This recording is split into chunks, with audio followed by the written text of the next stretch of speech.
Hi friends, it's your host for the day, Gloria Rodriguez, welcoming you all to the weekend episode. This episode is full of news and loads of entertainment only for you. Today's episode is sponsored by Apurva Associates, Mangalore. Let's begin with the headlines. Coastal districts erupt in joy as BJP comes to power in Karnataka. It's school time. All the schools reopen after summer vacations. Second phase of ISKCON's Akshaya Patre project inaugurated at Katila Government School. And in our entertainment bash, we have a Hindi song, a Tulu solo number and a Barry song to entertain you to the maximum.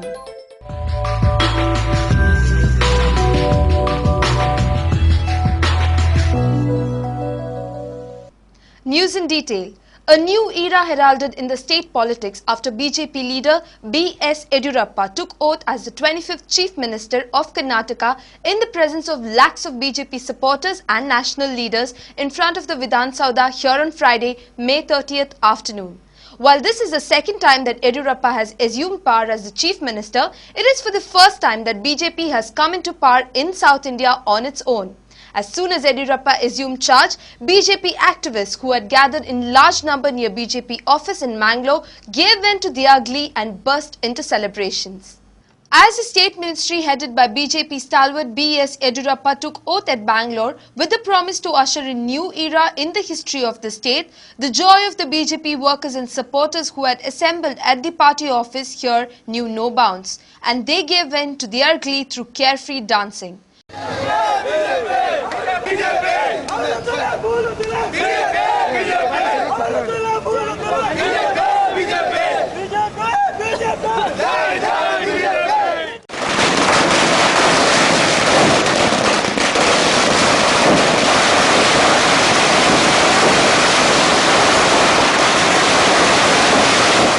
People were also seen bursting crackers and distributing sweets, not only near the BJP office but elsewhere in the city. A decorated vehicle was taken through the city roads for announcing to the citizens the elation of the BJP supporters. The fact that two coastal belt legislators, Dr. V.S. Acharya and Krishne Palemar, besides Shobha Karandalje who hails from Puttur but one from Yeshwantpur constituency, got the cabinet breaths in the first BJP cabinet, added to their enthusiasm. ಭಾರತೀಯ ಜನತಾ ಪಾರ್ಟಿಯ ಕಾರ್ಯಕರ್ತರು ಕಳೆದ ಅನೇಕ ದಶಕಗಳಿಂದ ಏನು ಆಶೆಯನ್ನು ವ್ಯಕ್ತಪಡಿಸಿದ್ರು ಏನು ಸಂಕಲ್ಪವನ್ನು ತೊಟ್ಟಿದ್ರು ಅದರ ಸಾಕಾರ ಇಂದು ಆಗ್ತಾ ಇದೆ. ಕರ್ನಾಟಕ ರಾಜ್ಯದ ಮೂಲಭೂತ ಸೌಕರ್ಯಗಳ ಅಭಿವೃದ್ಧಿಗೆ ಭಾರತೀಯ ಜನತಾ ಪಾರ್ಟಿ ಈ ಹಿಂದೆಯಿಂದಲೂ ಬದ್ಧವಾಗಿದೆ. ಕರ್ನಾಟಕ ರಾಜ್ಯದ ಕುಡಿಯುವ ನೀರಿನ ಸಮಸ್ಯೆ ಇರಬಹುದು ಅಥವಾ ಉತ್ತಮ ರಸ್ತೆಗಳನ್ನು ದೊರಕಿಸಿಕೊಡುವಂತದ್ದು, ವಿದ್ಯುತ್ ಕ್ಷೇತ್ರದಲ್ಲಿ, ಆಹಾರ ಕ್ಷೇತ್ರದಲ್ಲಿ, ಶಿಕ್ಷಣ ಕ್ಷೇತ್ರದಲ್ಲಿ ಅಭಿವೃದ್ಧಿ ಮಾಡಬೇಕು ಎನ್ನುವಂಥ ಸಂಕಲ್ಪವನ್ನು ಭಾರತೀಯ ಜನತಾ ಪಾರ್ಟಿ ತೊಟ್ಟು ಈ ಚುನಾವಣೆಯನ್ನು ಎದುರಿಸಿತ್ತು. ಸನ್ಮಾನ್ಯ B.S. ಯಡಿಯೂರಪ್ಪನವರ ಆ ಕನಸೇನಿದೆ ಅದು ಸಾಕಾರಗೊಳ್ಳುವಂಥ ಕ್ಷಣವನ್ನು ಒದಗಿಸಿಕೊಟ್ಟಿರ್ತಕ್ಕಂಥ ಕರ್ನಾಟಕ ರಾಜ್ಯದ ಜನತೆಗೆ ಭಾರತೀಯ ಜನತಾ ಪಾರ್ಟಿಯ ತನ್ನ ಅಭಿನಂದನೆ ಸಲ್ಲಿಸ್ತಾ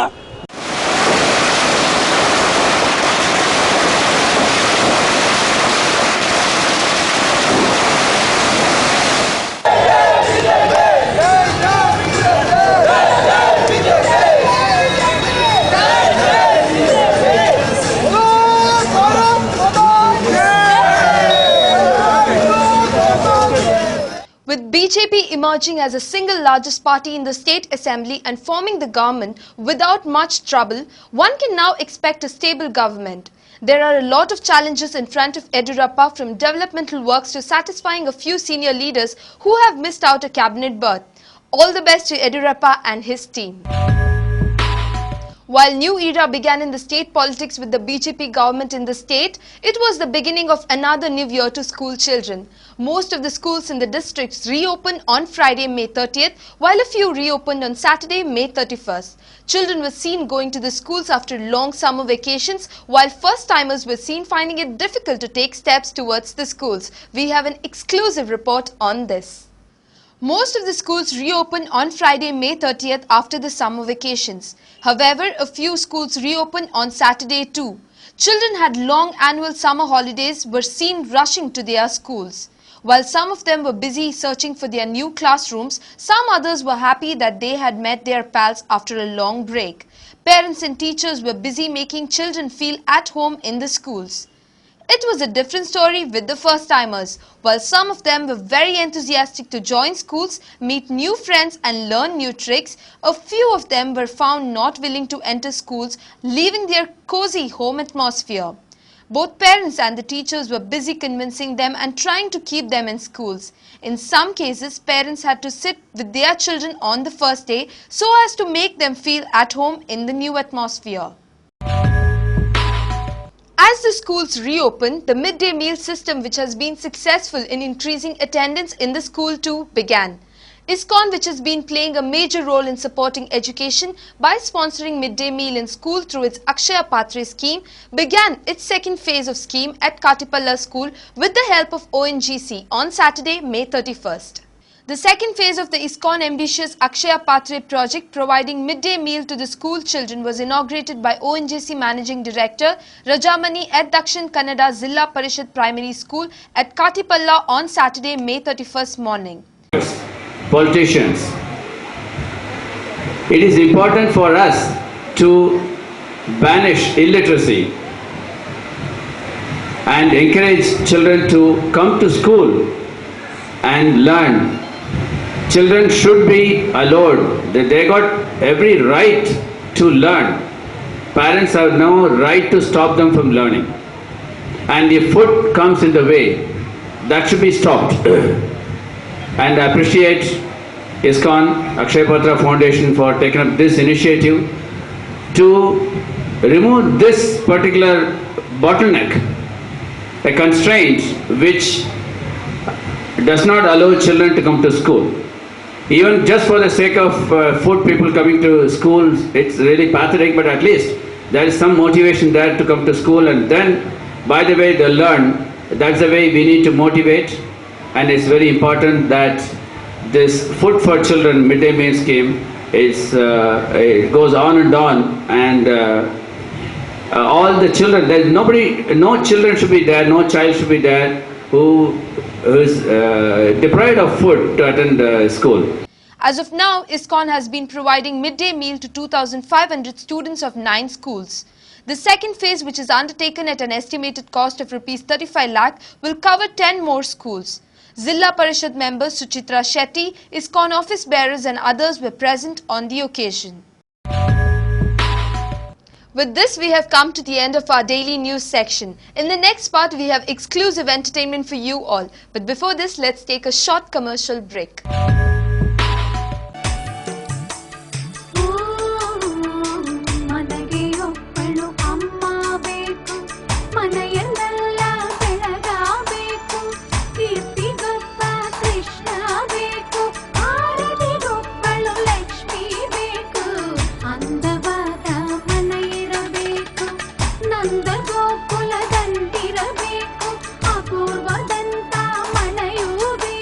Apurva for Aptlab.